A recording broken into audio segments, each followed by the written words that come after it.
गीता में अर्जुन को स्वयं भगवान कह रहे हैं कि उस परमेश्वर की शरण में जा, उसके लिए उन संतों के पास जा जो तत्वदर्शी हो।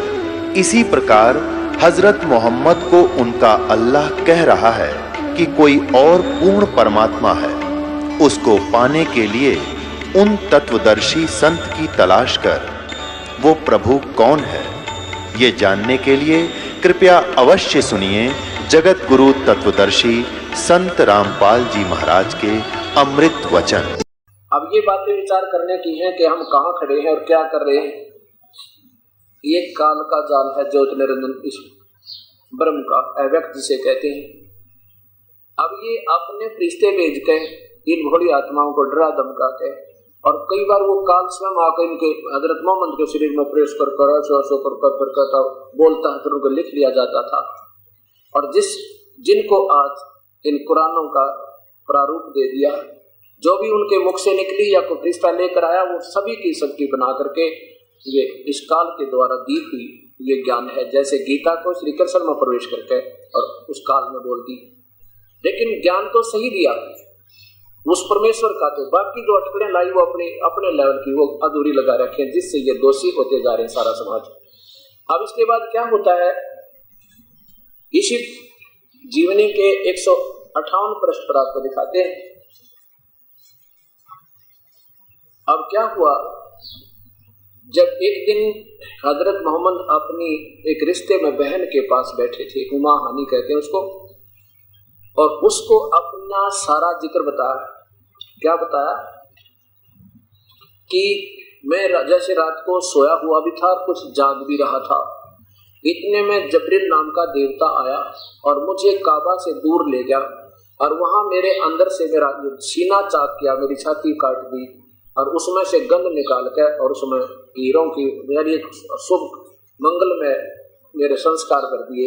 ये देखिएगा, सारे काम वाइफ और जबरदस्ती इस काल के फरिश्तों ने उस काल आदेश से करवा दिए इस प्यारी आत्माओं को।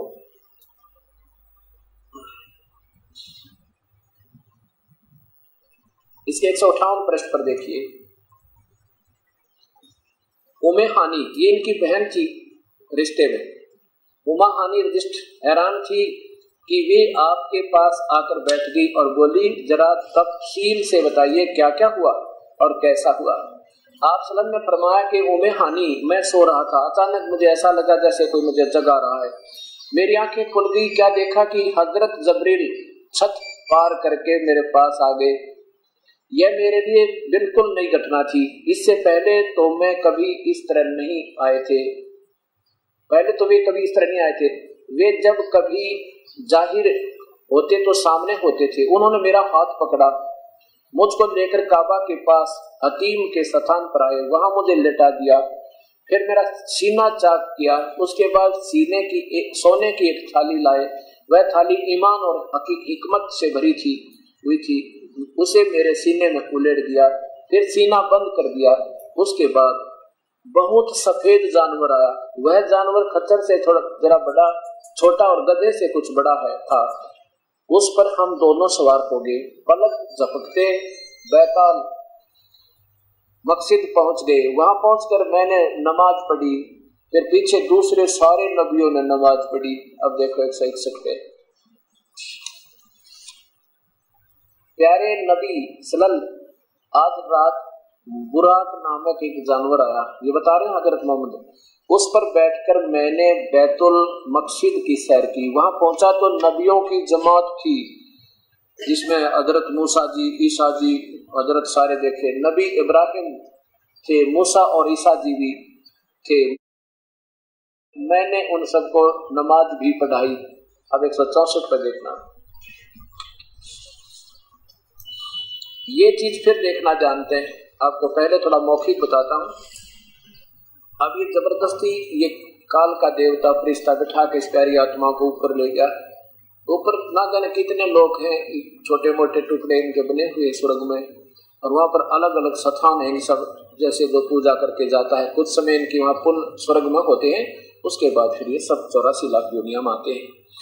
तो वहां पहुंचे तो कहते हैं वो वहां पर कौन कौन थे, ईसा जी भी, मूसा जी भी, इब्राहिम जी भी वहीं पर थे। उसके बाद क्या बताते हैं कि कुछ दिनों के बाद फिर मैं ऊपर गया, आगे देखा तो क्या देखा कि एक व्यक्ति, ओए देख तमाशा काल का। परमात्मा कहते हैं, गरीबदास जी अपनी प्यारी आत्माओं को बताना चाहते हैं कि इस काल में कैसा जाल पर रखा है। देखिएगा,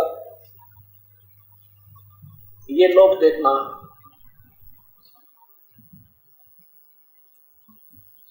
ये एक ब्रह्मांड है जिसमें हम रह रहे, ये पृथ्वी लोक है और यहाँ पर ये स्वर्ग है। इसमें साथ ही इधर नरक है, इधर स्वर्ग है, इधर नरक है। और यहाँ जो प्राणी रहते हैं उनको अपने जो जितने भी जो स्वर्ग में भी रहते हैं ना, उनके जो निकम्मे वंशज नरक में ठोक दिए गए, उनमें भी उनकी ममता रहती है और उनकी जो पीड़ा हो रही है वो भी उस मुखिया को सताती रहती है। वहां पर देख मेरे बच्चे इन बुरे कर्म करे तो क्या हालत होगी इनकी। तो यहाँ क्या बताते हैं कि वो हजरत आदम, ओए परमात्मा, अब इस बात को जोर देना थोड़ा सा है। तब मैंने पूछा जबरील से, ये कौन है? तो जबरील ने बताया कि ये बाबा आदम है। और तरह गजब बोलिए परमात्मा, इस ये मुखिया के साथ ये हालत है। कहते ये क्यों रो रहा है, क्यों हंस रहा है?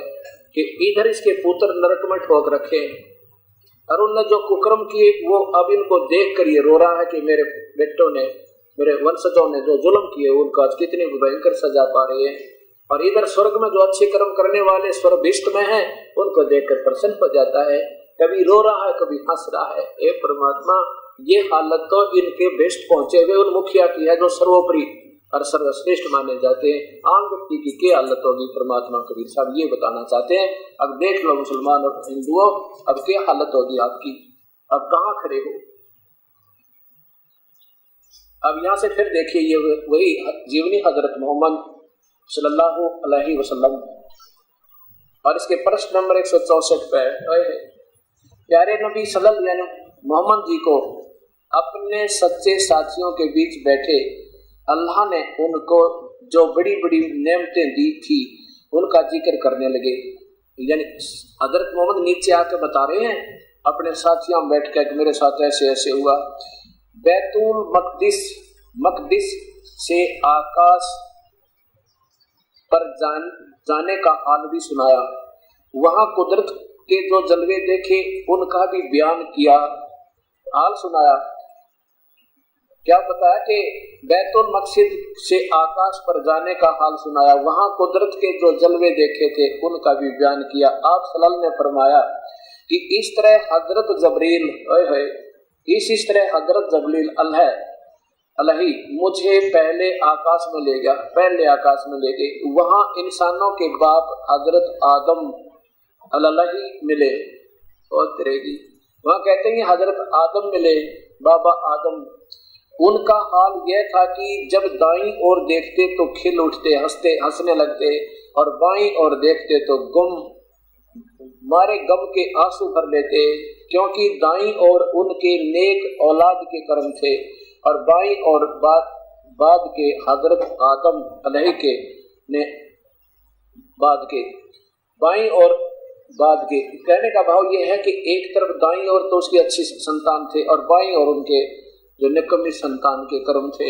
अब दोनों का दुख और सुख उसको आज भी सता रहा है। वो प्यारी आत्मा स्वर्ग में भी चैन नहीं। प्यारे नबी अपने सच्चे साथियों में बैठकर अल्लाह ने जो बड़ी बड़ी नेमत दी थी उनका जिक्र शुरू करने लगे। बैतुल मकदिस ने से आकाश पर जाने का हाल भी सुनाया, वहां कुदरत को जो जलवे देखे थे उनको भी बयान किया। हजरत मोहम्मद बता रहे हैं कि हजरत सल्लल्लाहु ने फरमाया कि इस तरह हजरत जबरील अलही मुझे पहले आकाश पर ले गई, वहां इंसानों के बाप हजरत आदम, परमात्मा, head of the department in दोनों धर्मों का, हिंदू और सिख, क्षमा करना, मुसलमान और ईसाइयों का जो मुखिया हजरत आदम, बाबा आदम मिले। उनका हाल ये था कि जब दाईं ओर देखें तो खिल उठते और हंसने लगते और बाईं ओर देखते तो मारे गम के आंसू भर लेते। क्योंकि दाईं ओर उनकी नेक औलाद के कर्म थे और बाईं ओर बाद के हजरत आदम अलैहि के ने आप सल्लल्लाहु को देखा और बोले, तुम्हारा आना मुबारक है। किसने? आदम ने कहा। और नेक नबी है, नेक बेटे, आप सल्लल्लाहु ने पूछा जबरील ये कौन है? जबरील ने उत्तर दिया ये आदम अलैहि है, सारे इंसानों का बाप है, सारे इंसानों का बाप। फिर जबरील अलैहि आपको दूसरा आकाश पर ले गए, वहां पर 30। अब यहाँ से फिर दिखाता हूँ आपको, हजरत आदम को ही देख लो आप, बस उसके बाद फिर सारी कहानी खत्म हो जाएगी। जिसको हजरत आदम को ईसाई और मुसलमान धर्म दोनों पूजा मानते हैं, और उस महापुरुष की ये दुर्गति और उस लिस्ट के अंदर बताओ आम व्यक्ति कैसे सुखी होगा? क्या बता रहे हैं पवित्र ये नेक आत्मा हजरत मोहम्मद जी? क्या बता रहे हैं कि जब उनको देखा ना बाबा आदम को, दाईं तरफ मुंह करे तो रोने लग जा और बाईं तरफ करे तो हंसने लग जा। क्यों? इधर थे उसके कुकर्मी पुत्र नरक में दुख पा रहे थे, और इधर उसके संतान जो सुखी थी उनको सुख देख रहा है और दुखियों को दुखी देख रहा है। अब देखो पवित्र बाइबल दिखाता हूँ। बाबा आदम की पत्नी का नाम श्रीमती हव्वा था। इन दोनों के प्रथम संतान 2 पुत्र हुए, बड़े का नाम काइन और छोटे का नाम हाबिल था। हे परमात्मा, 2 पुत्र हुए काइन और हाबिल, और काइन ने हाबिल को मार डाला। उसी समय कहते काइन ने हाबिल को मार डाला। अब पढ़ कर देखो, ये पवित्र बाइबल है। परमात्मा, ये तो हजरत आदम के सामने ये दुष्कर्म करवा दिए, इस काल में ऐसे जुल्म हो गए। अब देखिए ये पवित्र बाइबल कहां से प्रकाशित है? India Bible literature centre road, Kilpauk, Madras. बाबा आदम का यहाँ देखिए, ये प्रश्न नंबर है इनका 5, उत्पत्ति 3:12/4:17। कैन और हाबिल भेंट लाते हैं। जब आदम अपनी पत्नी हवा के पास गया तो उसने गर्भवती होकर कैन को जन्म दिया और कहा मैंने योहा में की सहायता से पुरुष पाया है। फिर उसने उसके भाई हाबिल को जन्म दिया। दोनों भाई कायन और हाबिल 2 भाई थे। आगे देखो, ये देखो कैन ने हाबिल की हत्या करता है। पहली संतान ने ये जुल्म शुरू कर दिए है परमात्मा। पहली संतान जहाँ से आदम जी का जीवन शुरू होता है, 2 बेटे हुए। तब कैन ने अपने भाई हाबिल से पूछा कहाँ, और जब वे मैदान में थे तब कैन ने अपने भाई हाबिल पर चढ़कर उसे घात किया, अपने भाई को मार डाला। बड़े भाई ने छोटे भाई की मृत्यु कर दी। किस बात पे कर दी ये मैं वर्बली बताता, इसमें लिखा है। कायन तो खेती करता था, हाबिल जो है ये भेड़ बकरियां चरा करता। और कहते हैं रब के पास कायन तो अपनी खेती का हिस्सा ले गया और हाबिल ले गया अपना एक बकरा। कहते हैं और रब ने उन मकीस में, उन पाखंडी मेहनतों में वो काल के वो भीतर प्रेत बोले, वो कहने लगा। अब वो तो ले गया कणक, कौन? कायन थे। तो उसमें वो कहते अल्लाह को बैठ चढ़ाने के लिए वो भूत बोला उस मेहनत में। वो कहता नहीं, तेरी कमाई पाक नहीं है। उसकी वह कणक तो स्वीकार नहीं की। वो पहला बकरा लेकर गया अपना बच्चा, एक मेमना उसका बकरी का बच्चा। तो उसको कहता हाँ तेरी आत्मा बड़ी पाक है, ये बकरा दे दे मुझे। कसाई वो जुल्म करवा दिया। उससे हाबिल का बकरा स्वीकार कर दिया और वो कणक अस्वीकार कर दी। कहते ये अल्लाह को पसंद है, अल्लाह को नहीं। उन दुष्ट आत्माओं को पसंद है जो प्रेत आत्मा उन प्यारी आत्माओं को गुमराह करते रही। ऐसा ये आपके सामने फिर दिखाता हूँ, एक बार फिर पढ़ना पड़ेगा, नहीं तो आपको जचेगी नहीं ये बात। और ये अल्लाह का आदेश नहीं। अल्लाह तो 6 दिन में सृष्टि रचता है, 7वें दिन तख्त पर जा बैठा। उसके बाद तो ये काल की कबड्डी है सारी। और यही सब जुल्म करवा रहा हिंदू मुसलमान और सब सिख ईसाइयों पे। जब तक परमपिता कबीर साहब की शरण में नहीं आएंगे तो हमारा ये हालत सदा बनी रहेगी। यहाँ देखिएगा, ये वही पवित्र बाइबल, एक बार फिर पढ़िए पूरा, नीचे आइए।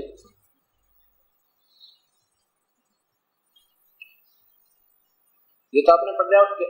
जब आदम अपनी पत्नी हवा के पास गया तो उनसे गर्भवती होकर कैन को जन्म दिया और कहा मैंने योहास की सहायता से, भगवान की सहायता से पुत्र पाया है। फिर फिर उसके भाई हाबिल को जन्म दिया। हाबिल तो भेड़ बकरियां चराहा बना, परंतु कैन भूमि की खेती करने वाला किसान बना। कुछ दिनों के पश्चात कैन योहा के पास उस मेहनत में बड़े भूत के पास योहा के पास भूमि की उपज से कुछ भेंट ले आया, और हाबिल अपनी भेड़ बकरियों के कई एक पहलौठे बच्चे भेंट चराने के लिए ले आया। उनकी चर्बी भेंट चढ़ाई करेगी। तब योहा ने हाबिल और उसकी भेंट को तो ग्रहण कर लिया, वो मांस का स्वीकार कर लिया। अल्लाह ने थरा गजब है ये प्रेत आत्मा बोला उस मेहनत में ऐसा जुल्म शुरू करवा रखा था, वो तो स्वीकार कर लिया, परंतु कैन और उसकी भेंट को उसने ग्रहण नहीं किया, क्योंकि वो तो कणक ले रहा था और वो मांस ले रहा था। मांस तो स्वीकार कर लिया अल्लाह ने नहीं किया, ये तो प्रेत ने किया जो उस पुजारी में बोल रहा था, परंतु कैन और उसकी भेंट को ग्रहण नहीं किया। तब कैन अति क्रोधित हुआ और उसके मुंह पर उदासी छा गई अब कैन तो नाराज हो गया, भाई देख मेरी तो इतनी बढ़िया कणक तो स्वीकार नहीं की और मांस स्वीकार कर दिया। तब योहा ने कैन से कहा तू क्यों क्रोधित हुआ और तेरे मुंह पर उदासी क्यों छाई है? वो भूत बोला उसमें मेहनत में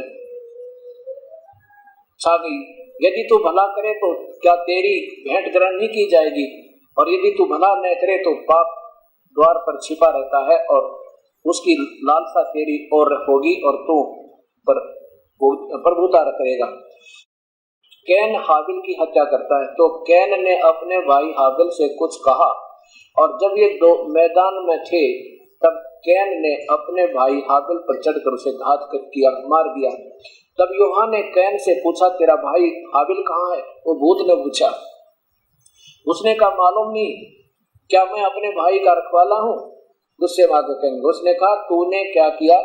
तेरे भाई को लहू की भूमि में से मेरी और चिल्लाकर मेरी दुहाई दे रहा है, इसलिए अब भूमि जिसने तेरे भाई का लहू तेरे हाथ से पीने के लिए अपना मुंह खोल रहा है, आदि उसको तू साबित है। अब देखो, हजरत आदम बाबा आदम की पहले 2 पुत्र हुए और उनमें से कुबत शुरू होगी। एक परमात्मा बड़े ने छोटे की हत्या कर दी। अब वो प्यारी आत्मा हजरत आदम बाबा आदम उस स्वर्ग में भी दुखी, जहाँ पूरी और बाकी तो इनसे नीचे के नबी हैं, हजरत आदम जैसी साधना तो कोई कर ही नहीं सकता, और उनकी ये हालत है, स्वर्ग में भी दुखी है। परमात्मा कहते हैं स्वर्ग बीच है बड़ा प्रहार गम के हाथों फांसी, हाहाकार मच रहा। कभी तो इधर देखा जब परमात्मा उन करोड़ों जीव रो रहे हैं, इधर थोड़ा बहुत बस सुख महसूस कर रहे हैं, उसके बाद दोनों वहां से आएंगे, फिर 84 लाख होंगे।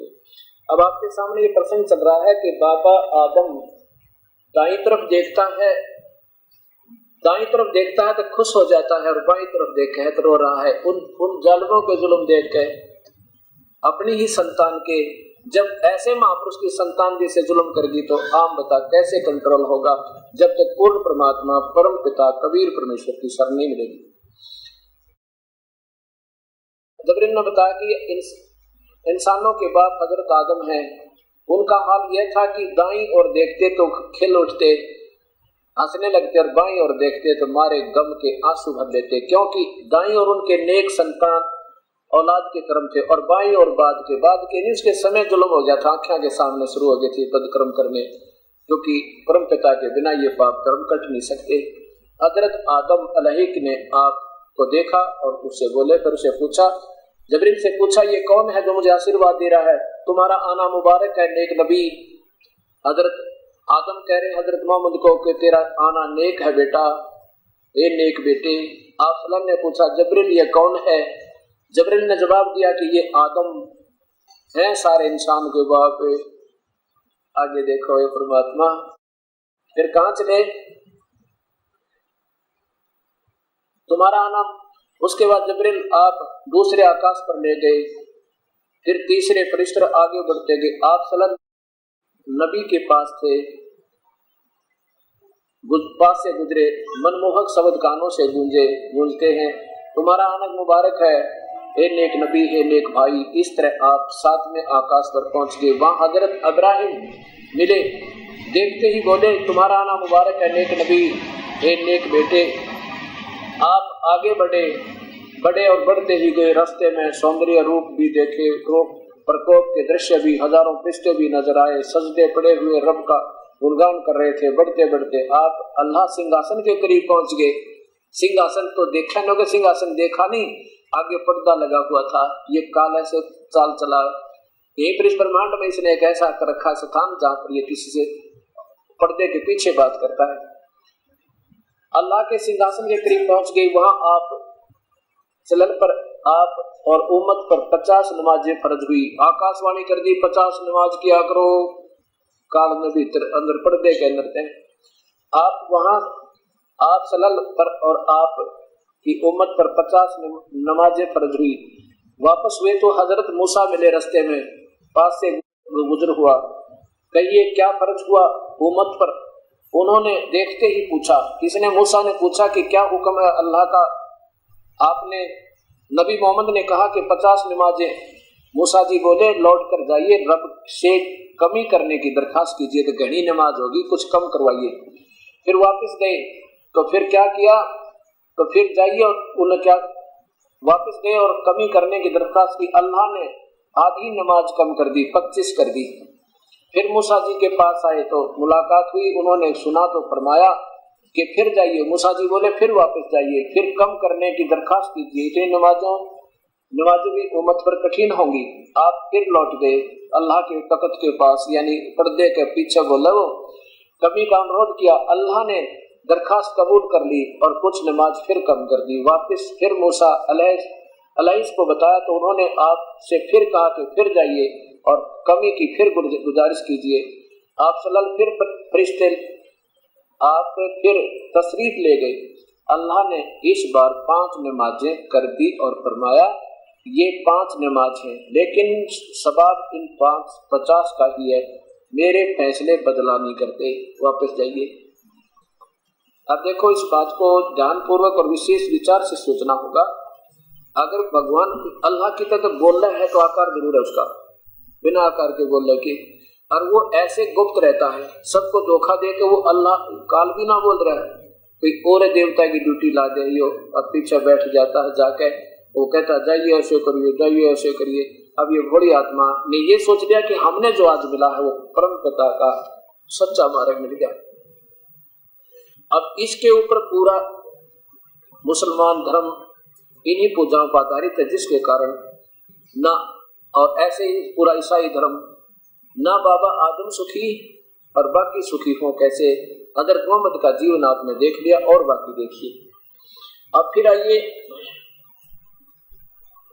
इसी पुस्तक के 151 पृष्ठ पे, क्योंकि जब तक हमने किसी मजहब के बारे में सही ज्ञान नहीं होगा, किसी पूजाओं के बारे में, तो हमें उसके गुण और अवगुण का ज्ञान नहीं हो सकता।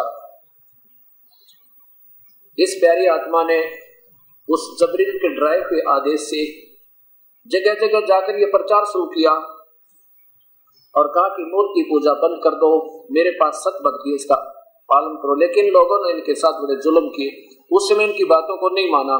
अब देखिए इसी पुस्तक के 151 पृष्ठ पे,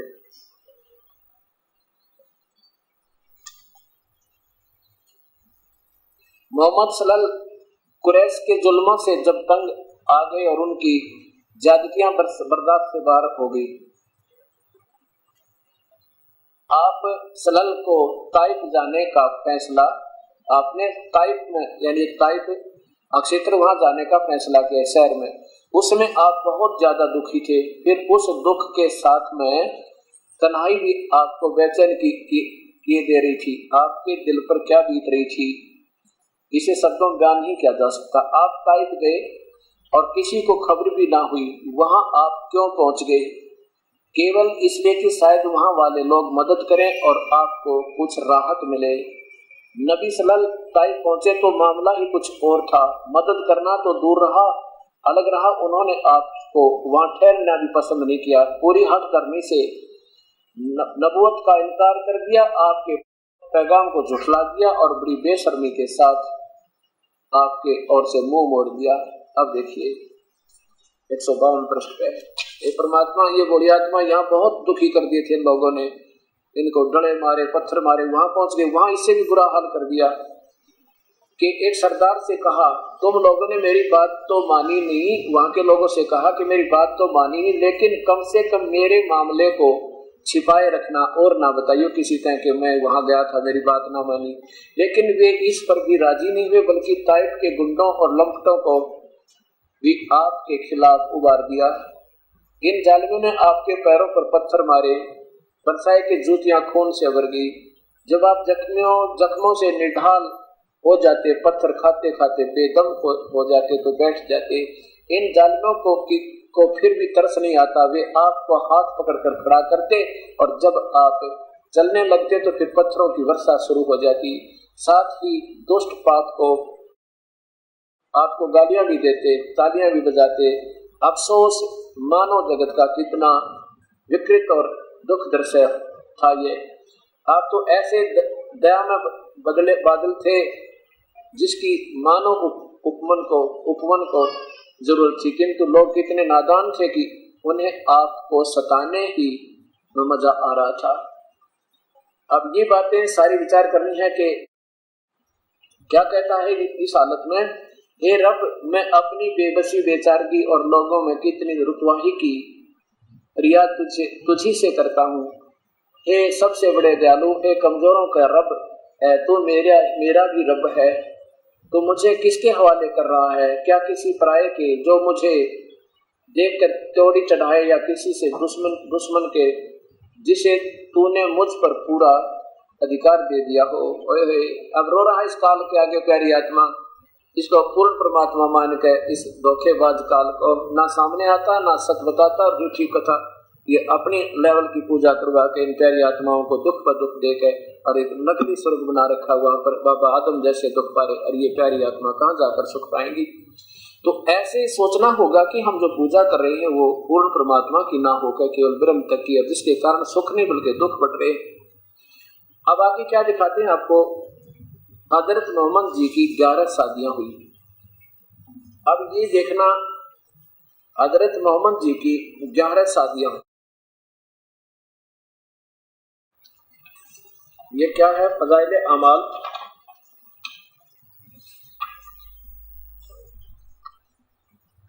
फज़ाइल अमाल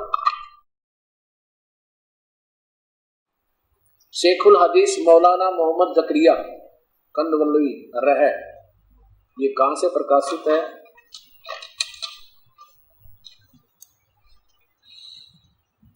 मोबिल बुक डिपो, उर्दू बाजार, जमा मस्जिद, प्रथम संस्करण 1981 में।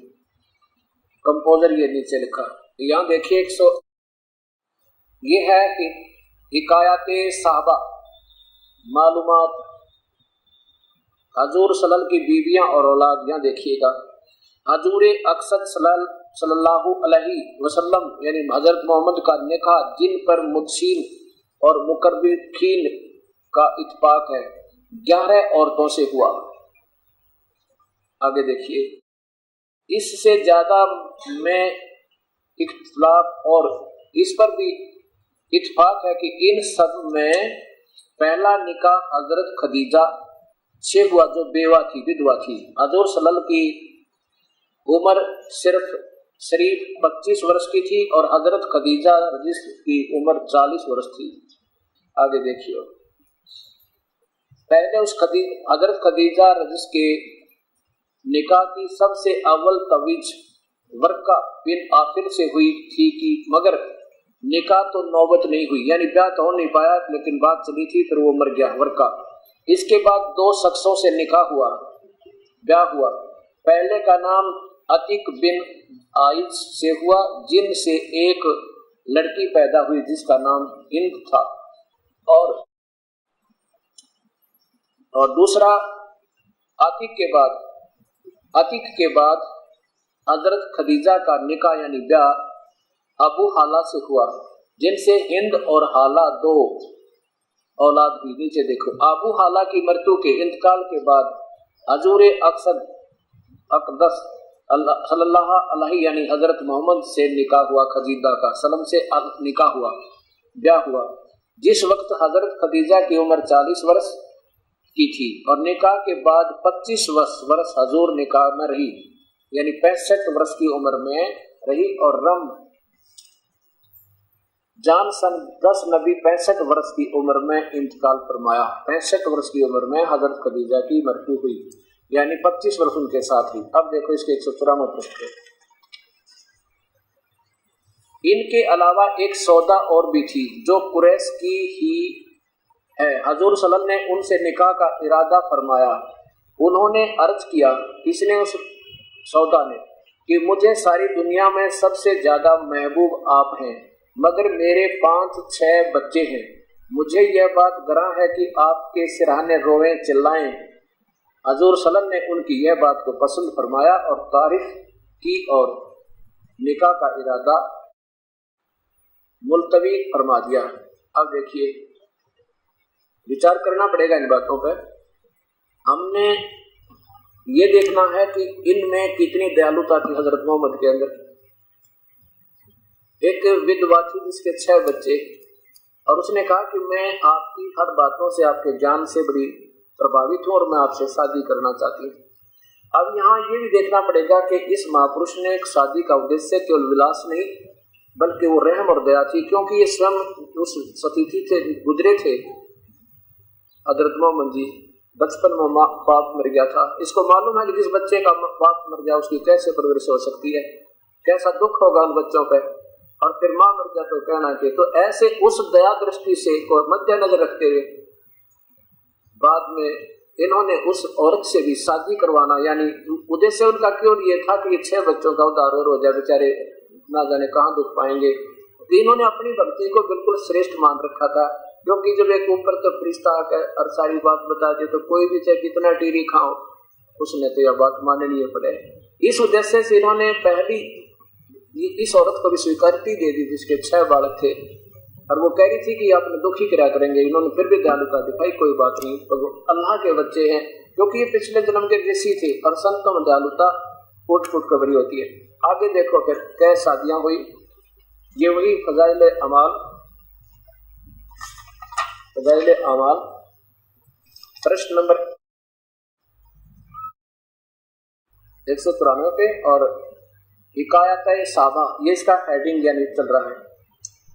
आपने उसके 6 बच्चे थे, 5-6 बच्चों को समेत उससे शादी की। हजरत आयशा से निकाह मक्का मुकर्रमा में हिजरत से पहले सवर इतने सन में हुआ। फिर देखो, जिस वक्त उनकी उम्र 6 साल की थी, एक 6 वर्ष की लड़की ने भी इनके साथ शादी करने का इरादा किया, उनको भी स्वीकार किया। और उनको कहते हैं जब वो 18 साल की उम्र हुई तब उनसे ब्याह किया। अच्छा, यहाँ क्या मैं बताना क्या चाहता था कि उम्र 6 साल की थी, और हजूर सल्लल्लाहु की बीवियों में यह सिर्फ एक ऐसी थी जिनसे कंवारेपन में निकाह हुआ था। यह एक कंवारी थी, और 10 बाकी 10 सबके सब निकाह बेवगी माने विधवाओं के साथ हुए थे। 11 शादी और कुलकरी, जिसमें हजरत खदीजा भी उसके साथ मरी, और ये बताते हैं 66 साल की उम्र में भी शादी की, यानी अंतिम। इसमें वैसे इसमें लिखा है इनके जीवन चरित्र में कि 63 साल की उम्र में इनका देहांत हो गया था, और अंतिम यानी उस अंतिम वर्ष में भी एक 18 साल की वर्ष लड़की से शादी। ये भी नहीं कह सकते, कुछ नहीं कहा जा सकता इसके बारे में, कोई टिप्पणी गलत का वो मूर्ख होता है। जैसे ये पिछले संस्कार होते युगों युगों के, जैसे भगवान श्री कृष्ण ने 8 औरतों से शादी की, और 16,000 एक राजा ने लड़कियां कैद कर रखी थी, औरतें उनको तंग किया करता था। उनको भी उस राजा से छुड़वा के उन्हीं की इजाजत से, उनकी अपने इरादे से, जैसे उन्हें खुशी महसूस की कि जैसे तुम चाहो तुम्हारी शादी कर देता हूँ। भगवान श्री कृष्ण ने यहाँ तक कहा था, लेकिन उन्होंने कहा कि अब हमारे से कौन शादी करेगा, हम जैसे आप रखोगे ऐसे ही रखेंगे। तो भगवान ने उनको बाइज्जत और बहुत ही अच्छी तरह रखा गया। कहने का भाव ये है कि हमने इस दृष्टिकोण से नहीं सोचना, क्योंकि हम अपनी सोच में अधूरे होते हैं, इसलिए संतों के प्रति इन बातों को बुराई की तरफ ले जाना ये मूर्खता का काम है। ये तो अपने संस्कार होते हैं, और युगों युगों से उलझे हुए संस्कार इस जीव के हैं, तो ये किसी के बस की बात नहीं। क्योंकि जब तक हम पूर्ण परमात्मा की शरण में नहीं आएंगे तो सभी हमें कर्म जिसका जिसका सहयोग है वो भोगना पड़ेगा, और जब इसकी शरण में आ जाएंगे परमात्मा पूर्ण ब्रह्म की में, तो हमारे कर्मों के दंड को वो काट देते हैं। फिर ये संस्कार उड़ते नहीं हमारे, फिर सुलझ जाते हैं। और उस परम पिता कबीर साहब की शरण में लगे। जीव सुखी नहीं हो सकता थे, लाख जन्म लग जा रहे। अब आगे दिखाते हैं, एक 10 मिनट का सत्संग है। अब 307 पृष्ठ पे इसी जीवन चरित्र के अंतिम सतिथि क्या हुई इस महात्मा की। हे परमात्मा, ऐसा दुखी जीवन लास्ट में आम व्यक्ति की भी मृत्यु शायद अच्छी हो जाए जो इनकी मृत्यु हुई, क्योंकि ये पिछले जन्म के संस्कार अच्छे थे, लेकिन इस जीवन की भक्ति, इस साधना से कुछ नहीं बनी इनकी। जीवन चरित्र में अब 307 पृष्ठ है ये, यहां देखिएगा। हिजरत का 10वां साल था। प्यारे नबी सल्लल्लाहु हज के इरादे से मक्का गए, यानी इनकी आयु 10वां साल था। रवाना हुए, आपके साथ 1 लाख से ज्यादा बहादुर साथियों का काफिला था। 1,80,000 हजरत मोहम्मद जी के अनुयायी हो गए थे, मुसलमान बन गए थे। और इस हज को कहते हैं हिज्जतुल वदा, इसलिए ये हज आपका आखिरी हज था। इसके बाद आपको मक्का, काबा और अरफात की जियारत का मौका नहीं मिला। कुछ लोग तो इस हज को कहते हैं कि हिज्जतुल बलाग, क्योंकि रब का जो पैगाम पहुंचाने आप दुनिया में आए थे वह यहाँ पूरा हो गया। वह पैगाम था इस्लाम धर्म। हज के अवसर पर प्यारे नबी ने मुसलमानों के सामने एक तकरीर भी की। वह तकरीर वास्तव में इस्लाम का दस्तूर था। क्या है?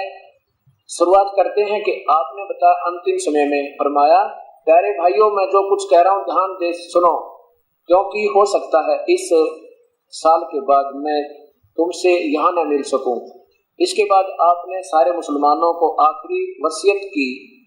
इन वसीयतों का निचोड़ यह है, 40 हिदायत दी इन्होंने। मकसद हदीस 39 में से कुछ बताई है। अल्लाह की किताब और उसके रसूल की सुन्नत मजबूती से पकड़े रहना, लोगों की जान माल और इज्जत का ख्याल रखना, कोई अमानत रखे तो उसको खिनायत न करना, खून खराबे और ब्याज के करीब ना फटकना। खून खराबा भी नहीं करना, ये बकरे बुकरे मत काटना, गऊ मत काटना और ब्याज तक मत लेना। प्यारे नबी सल्लल्लाहु अलैहि वसल्लम ने तकरीर फरमाते हुए यह भी बताया कि मुसलमान आपस में कैसे रहें, फिर आप इंसानों के साथ उनका क्या बर्ताव हो। आप सल्लल्लाहु ने समानता और बराबरी पर बहुत जोर दिया। ऊंच नीच और जात पात की जंजीरों को टुकड़े टुकड़े कर दिया। आप सल्लल्लाहु यानी हजरत मोहम्मद ने फरमाया, लोगों, तुम्हारा एक रब है, तुम्हारा एक बाप एक है, तुम सब आदम के बेटे हो, आदम मिट्टी से बने हैं। खुदा के नजदीक तुमसे सबसे बेहतर वह है, बताओ, वह है जो खुदा के सबसे ज्यादा डरने वाला हो। आगे देखो 309 पे।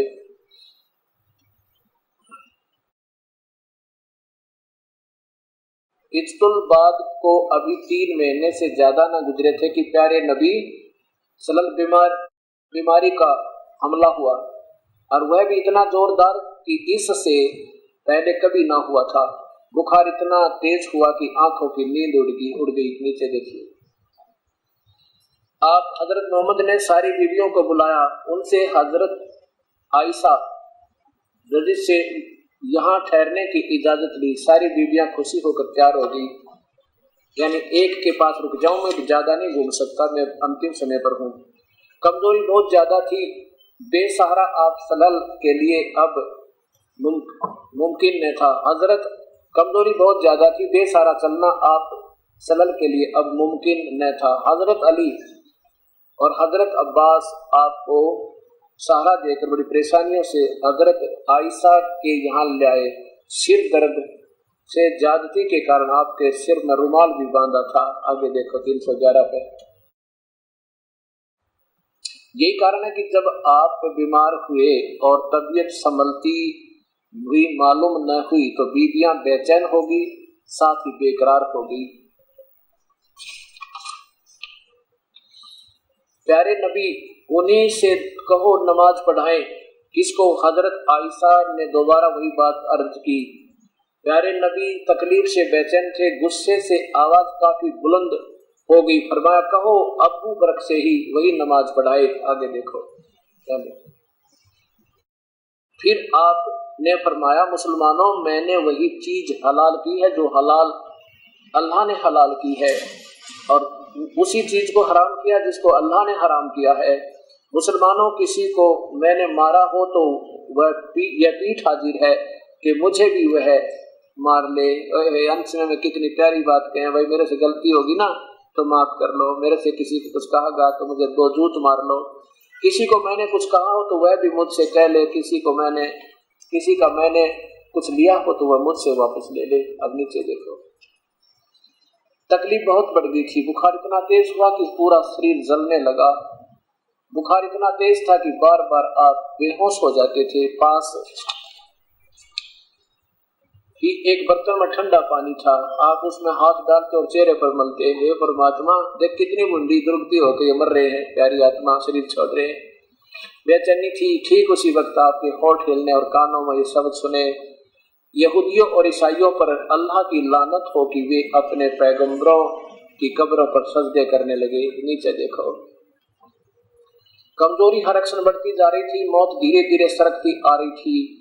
आपने बर्तन में ठंडा पानी मांगा, परंतु पानी पेश कर दिया गया। आप बार बार उसमें हाथ डालते और चेहरे पर मलते, चादर कभी मुंह पर डाल देते, बेचैनी से कभी हटा लेते।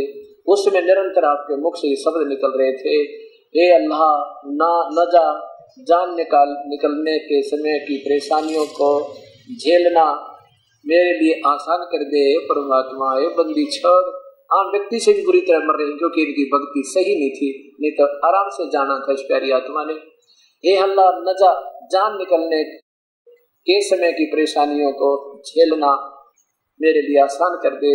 प्यारे बाप की बेचैनी देखकर हजरत फातिमा, उनकी बेटी, बेचैन हो गई। वे खुद बे खुद पुकार उठी, हाय मेरे बाप की बेचैनी।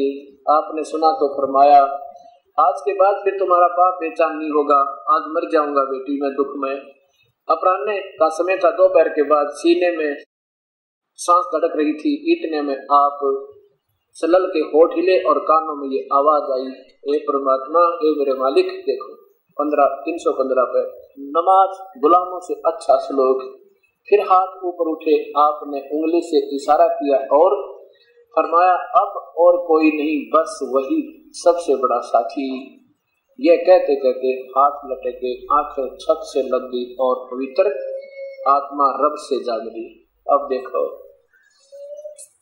इंतकाल के समय आपकी उम्र 63 साल की थी। अब आगे देखो जब क्या हालत हुई है। परमात्मा, इस प्यारी आत्मा का जो इतने उस काल के ब्रह्म के नबी, अल्लाह के खास व्यक्ति की ये हालत अंत समय में, इन पूजाओं से बताओ आम समाज और बड़े समाज को क्या लाभ होगा। बाबा आदम की हालत आप देख रहे, क्या हालत हुई। यही परमात्मा कबीर साहब उन प्यारी आत्माओं को, मुसलमानों को समझा रहे हैं कि नादानो, तुम क्या पूजा कर रहे हो, तुम वास्तविकता से दूर पहुंच गए हो और इस काल ने जानबूझकर मेरे बच्चों को मेरे से दूर कर रखा, तुम मेरी संतान हो। ये आदम वगैरह सब, ये आदम जी कौन थे? ये ऋषभदेव जी थे। हमारे संस्कार बहुत पिछले रुले मिले हैं और ऋषभदेव जी जैनियों के सबसे प्रमुख माने जाते हैं और आज वो ईसाइयों और मुसलमानों के प्रमुख होकर स्वर्ग में उस कष्ट को झेल रहे हैं। इधर स्वर्ग है, सुख देते हैं, देखते हैं, इधर पर रोने लग जाते हैं। बता कोई चैन हो? ये इस प्रकार ये हालत सबकी होती। अब उस महापुरुष के जो महापुरुष होता है उसके जाने के बाद क्या होता है कि लोग मनमुखी मेहनत बना के और फिर वो सब जैसी वो बता कर गए थे वो साधना भी फिर खराब हो जाती है। उसके लिए प्रमाण देखिए इसी जीवन चरित्र में। इनकी मृत्यु के उपरांत झगड़े शुरू हो गए, वो मेहनत क्या मैं बनूंगा, वो क्या मैं बनूंगा। खरा गजब हुई। इन सारा जीवन अपना लगा दिया एक करने के लिए और ये कर्जों के तो झगड़े पैदा कर दिए। ये 319 पृष्ठ पे हजरत अबू बकर और हजरत उमर फौरन दौड़े हुए गए। हजरत उबैदा भी साथ थे। देखा तो वास्तव में सारे अंसार जमा थे, कुछ मुहाजिर भी वहां मौजूद थे। खूब गर्मा गर्म बहसें और एक दूसरे पर चोटें हो रही थी। उन लोगों ने पहुंचकर हालत पर काबू पाया, हिकमत से लोगों को समझा बुझा। आखिर सबने सलाह दी। हजरत अबू बकर खलीफा चुन लिया, ये महंत चुन लिए गए और सारा झगड़ा खत्म हो गया। अब ये सिलेक्शन होने लगे, मेहनत होंगे, ये किला तोड़ेंगे। तो कहने का भाव ये है जब ऐसे महापुरुष से भी की हालत ये हुई और उनके ऊपर कैर पे कैर टूट गए। पहले तो आप अनाथ हुए, बाप मर गए, पिताजी की मृत्यु हुई, फिर 6 साल में माँ की मृत्यु, उम्र थी इनकी 6 साल की। 8 साल की उम्र हुई तो दादा की संरक्षण था वो भी गया। और फिर एक, क्योंकि अब देखो जब ये गरीब दिखे थे, संसार की दृष्टि में पैसा नहीं था, तो किसी ने लड़की नहीं दी, एक विधवा से, वह भी 2 बार विधवा हो चुकी थी, उससे शादी की, वो 40 साल के 25 वर्ष के। और जब ये इनके पास शब्द की धनी हो गई, काल की साधना थोड़ी बहुत फीस से भी रात मिल जाती है, तो फिर ढेर सारे ब्याह हो गए, 11 शादियां भी होगी। और फिर अंत में इस महापुरुष की दुर्गति देखो कैसे मरते समय क्या हालत हुई। और बाबा आदम का देखो वहां पर स्वर्ग में भी चैन नहीं। तो परमात्मा ये कह रहे हैं कि देखो भाई बच्चों, कबीर साहब समझा रहे हैं वहां खड़े हुए सबको, जहां जिस समय उस कमाली को जीवित किया था कब्र से निकाल के, हिंदू और मुसलमानों को समझा रहे हैं कि आप श्री कृष्ण का जीवन देखो, सारा कैद में जन्म हुआ, मामा दुश्मन हो गया, कभी शिशुपाल मारने आता है, कभी चानौर मारने आता है, कभी कोई पूतना मारने आती है, कभी जरासंध आता है, कभी काल्यवन दौड़ रहा है। आखिर में भगवान ने वहां से भाग करके कहाँ शरण ली? द्वारका में जाके। और भगवान श्री कृष्ण के सामने 56 करोड़ यादव आपस में कट कर मर गए, और भगवान श्री कृष्ण के पैर में तीर, विषाक्त तीर मारा, जिससे उसकी मृत्यु हुई, हत्या कर दी राक्षसों ने। तो कहने का भाव यह है कि ना राम सुखी ना कृष्ण सुखी, क्योंकि ये काल के रसूल थे, इस ब्रह्म के रसूल थे। श्री राम का जीवन देखो, परमात्मा कह रहे हैं कबीर साहब के ब्याह हुआ श्री रामचंद्र का, विवाह होते ही वनवास हुआ, वनवास में सीता का हरण हुआ, 12 वर्ष युद्ध से रावण से युद्ध हुआ, सीता वापस ले अग्नि परीक्षा करके आते करते निष्कासन कर दिया एक धोबी के कहते। और सारा जीवन गर्भवती औरत बाहर निकाल दी, और सारा जीवन वो बच्चे कहाँ, एक महर्षि वाल्मीकि की कुटिया में, और सीता और साथ में दोनों बच्चे, और श्री राम कहाँ, अपने अयोध्या में। जिसके बच्चे कहीं और आप कहीं, वो सारे कभी सुखी नहीं हो सकता। और उनकी पूजा से कबीर साहब कहते तुमने क्या सुख होगा नादानो, जो आप महा कष्ट में थे। और आखिर में भगवान श्री राम ने उसमें उस सरजू नदी में छलांग लगाकर आत्महत्या की, यानी उसमें अपना जल प्रवाह, जल समाधि कहते हैं, वहां जाकर अपना जीवन अंत किया। यहाँ परमात्मा कबीर साहब बताते हैं कि जो तुम पूजा करते हो, हिंदू या मुसलमान, आज के दिन कहते हैं ये दोनों के दोनों तुम काल के ही रसूलों के, उनके भेजे हुए, उनके द्वारा, ये जैसे श्री राम श्री कृष्ण ये विष्णु अवतार थे, और ये मूसा जी विष्णु जी के लोक से आए थे, और ईसा जी भी विष्णु जी के लोक से आए थे, और हजरत मोहम्मद जो है ये शिव जी के लोक से आए थे। और तुम इन्हीं तक की पूजाओं को करके कभी सुखी नहीं हो सकते। इन बातों को सुनकर ना जाने कितने हिंदू और मुसलमान उस परमेश्वर की शिष्य हुए। कबीर साहब ने कहा कि तुम धर्म नहीं बदलना, ईमान वही रखो, अपना दीन वही रखो, लेकिन अपने कर्म बदलो। बीड़ी शराब मांस तंबाकू जिंदगी भर नहीं छोड़ा, और परमात्मा का जो मंत्र मैं दूंगा ये सही है, और आपका सदा सुख होगा, जो कभी मृत्यु नहीं होगी, सतलोक चले जाओगे। इस प्रकार उन प्यारी आत्माओं को समझा परमात्मा कबीर साहब के 64 लाख शिष्य हो गए थे।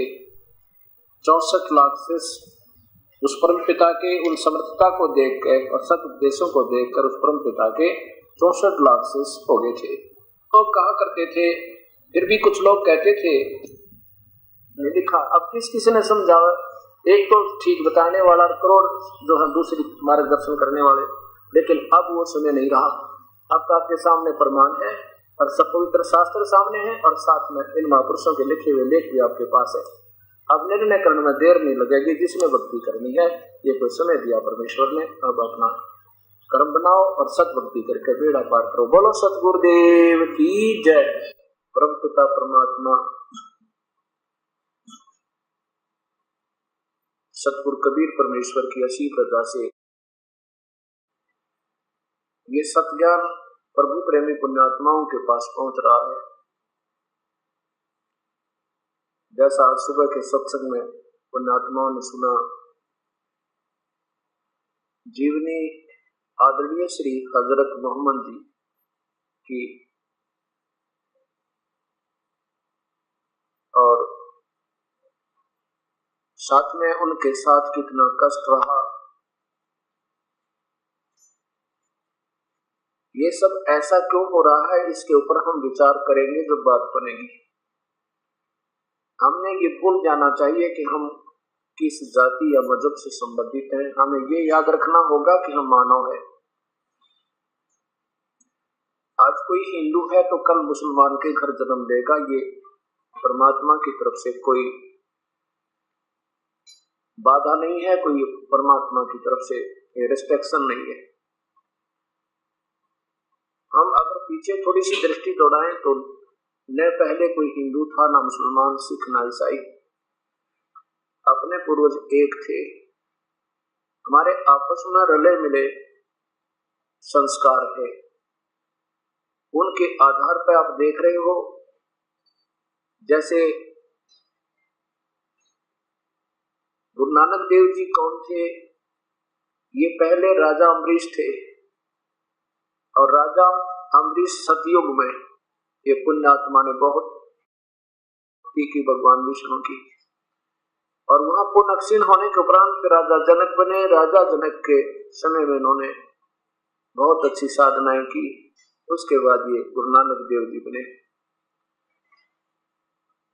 ऐसे ही आदरणीय श्री ऋषभ देव जी, जिसको जैन धर्म के प्रवर्तक माने जाते हैं, मुखिया माने जाते हैं, वही फिर बाबा आदम बने। और बाबा आदम को ईसाई धर्म और मुसलमान धर्म वाली पुण्यात्मा अपना सबसे पहला महापुरुष मानते हैं, अर्थात ये आदम की संतान अपने आप को कहते हैं।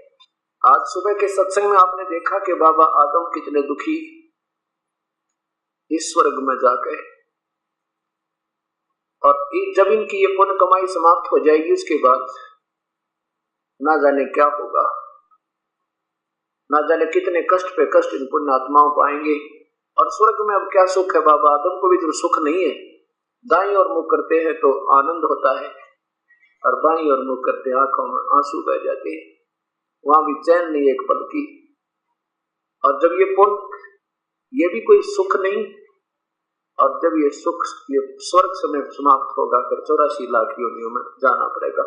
जब तक हम पूर्ण परमात्मा की भक्ति नहीं करेंगे, जैसे कुरान शरीफ में आपने सूरत फुरकानी नंबर 25 में आयत नंबर 52 से 59 तक स्पष्ट हुआ है। आपने देखा कि वो कबीर परमेश्वर है, और हजरत मोहम्मद को जो उसका खुदा अल्लाह उसको आकाशवाणी बोल रहा है, बता रहा है। वो कह रहा है कि मैं नहीं जानता उस परम पिता कबीर साहब की भक्ति की, उसको पाने की, लेकिन वो परम शक्ति है। उसी ने 6 दिन में सृष्टि रची, 7वें दिन तख्त पर जा बैठा। उसकी खबर किसी बाखबर से पूछ देखो, यानी उस तत्वदर्शी संत से पूछो। ऐसा ही गीता जी के 4थे अध्याय के 34वें श्लोक में बताया है। ऐसे ही यजुर्वेद के अध्याय नंबर 40 के मंत्र नंबर 10 और 13 में ज्यों का त्यों प्रमाण है। वेद भी अव्यक्त ये काल बोल रहा है, और गीता जी को भी ये काल ब्रह्म बोल रहा है श्री कृष्ण में प्रवेश करके। अब इससे सिद्ध हो गया कि ब्रह्म तक की साधना, ज्योत निरंजन तक की साधना करने वाले साधक कभी सुखी नहीं, जन्म और मृत्यु कभी नहीं मिटे। तो हमने पुनर्विचार करना पड़ेगा, क्योंकि ये मानव शरीर बार बार नहीं मिलता। आज कोई हिंदू बनकर अपने आप को सुप्रीम मानता है, दूसरों को हे समझे, वह उसकी नादानी है। कर्म अगर ठीक है तो सभी अच्छे हैं, कर्म कमजोर है तो सभी बुरे हैं। ऐसे कोई मुसलमान अपनी आपको श्रेष्ठ समझे और दूसरों को हे समझे तो उनकी अपनी नादानी, अपनी सोच है। अच्छे बुरे वही होते हैं जो अच्छे काम करे वो बुरे अच्छे हैं, और बुरे काम करे वो बुरे थे, किसी मजहब या जाति के क्यों ना हो। ऊंच नीच इस विध है लोई, कर्म कुकर्म कहां में दोई। अब वो पूर्ण परमात्मा चारों युगों में आते हैं, और आकर अपनी हर युग में अपना ज्ञान आप ही बताते हैं। सतयुग में ये परमेश्वर सत्सुकृत नाम से आए थे, और त्रेता में यही पूर्ण परमात्मा कबीर अल्लाह, अल्लाह अकबर, अकाल मूर्त, सब स्वरूपी राम, पूर्ण ब्रह्म, परम अक्षर पुरुष, परम अक्षर ब्रह्म, ये मुनिंदर नाम से त्रेता युग में आए थे। जब ये त्रेता युग में आए हुए थे, यही सत्ज्ञान का प्रचार किया करते थे। एक नल और नील नाम के दो भक्त आत्मा थी। उनके ऊपर एक कर्म दंड, एक बहुत ज्यादा भयंकर पीड़ा थी। शरीर में परेशानी रहती थी और मानसिक परेशानी भी बहुत थी उनको। उन्होंने अपने उस इलाज के लिए ना जाने कहां कहां कोशिश की, संत ऋषियों से मिले, लेकिन उनको कोई राहत नहीं मिली। जिन भी महापुरुषों के पास जाते थे वो कहते थे, बेटा ये तुम्हारे कर्म का दंड है, ये तो तुमने भोगना पड़ेगा। प्रारब्ध तो भोगना ही पड़ता है। अभी तक जितने भी महापुरुषों की थ्योरी यानी उनके विचार हम दास में पढ़े, उन महापुरुषों को छोड़कर जो पूर्ण परमात्मा कबीर साहब की शक्ति से परिचित हुए, जिनमें कौन कौन है? आदरणीय धर्मदास जी, आदरणीय दादूदास जी साहिब जी, आदरणीय श्री मुल्कदास जी, आदरणीय श्री गरीबदास जी, आदरणीय श्री रामानंद जी, आदरणीय श्री गुरु नानक देव जी। ये उस परमेश्वर से, पूर्ण ब्रह्म से, सतपुरुष से कबीर साहब तक परिचित हुए। इन्होंने वही कहा जो कबीर परमेश्वर ने कहा। साथ में वेदों ने प्रमाण दिया कि वो कबीर परमेश्वर है, जो अंगारी कबीर अंगारी असी और कबीर साहब पाप काटने वाला भगवान है। काल के बंध से छुड़ाने वाला वही परमेश्वर है। उन इन से छोड़कर बाकी जितने भी महापुरुषों के आज के विचार या किसी मजहब या धर्म के विचार आप देखिए, वो कहते कर्म तो भाई भोगने ही पड़ते।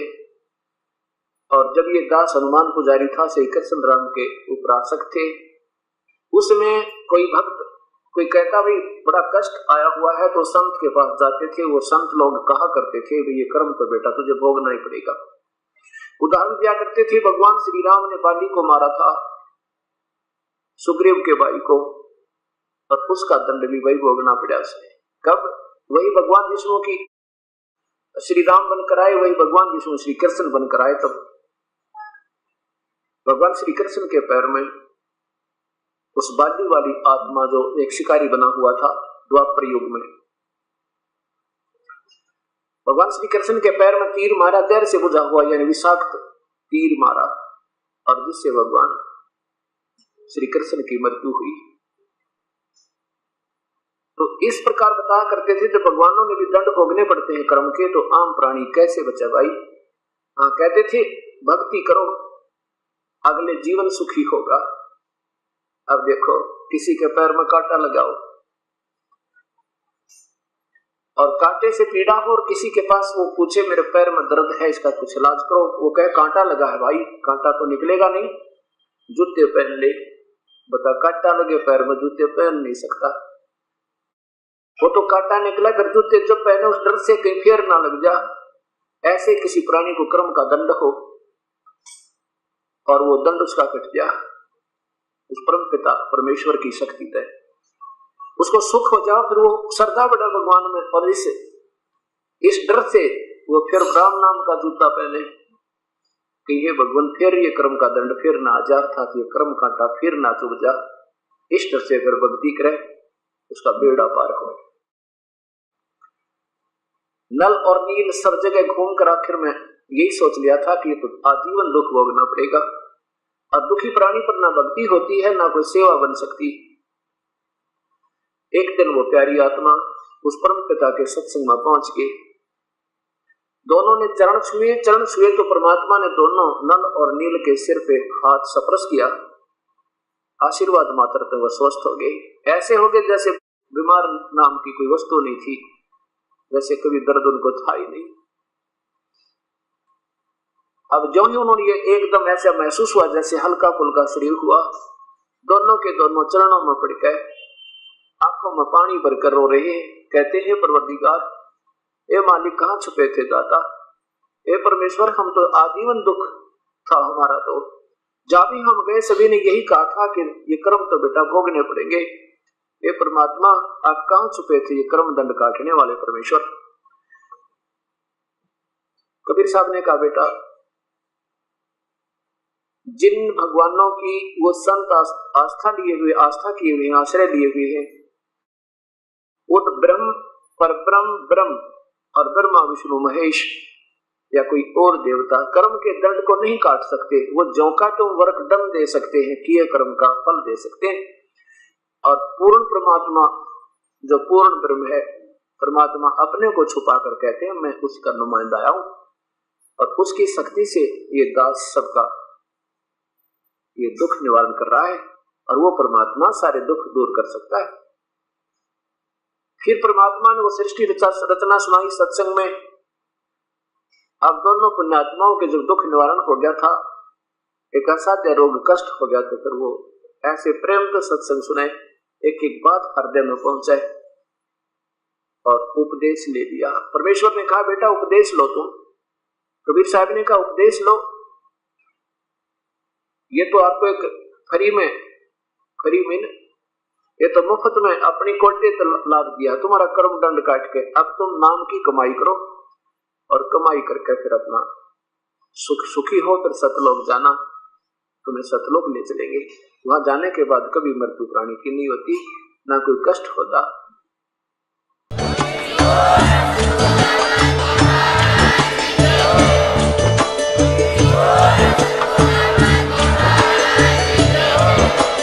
आप सुन रहे थे जगत गुरु तत्वदर्शी संत रामपाल जी महाराज जी के मंगल प्रवचन। अधिक जानकारी के लिए विजिट कीजिए हमारी वेबसाइट www.jagatgururampalji.org। संत रामपाल जी महाराज जी के शुभ आशीर्वाद से पूरे विश्व भर में 500 से भी ज्यादा नाम दीक्षा केंद्र हैं, जिन पर संत रामपाल जी महाराज जी द्वारा ऑनलाइन निशुल्क नाम दीक्षा दी जा रही है। अपने नजदीकी नाम दीक्षा केंद्र का पता करने के लिए संपर्क करें 8222880541।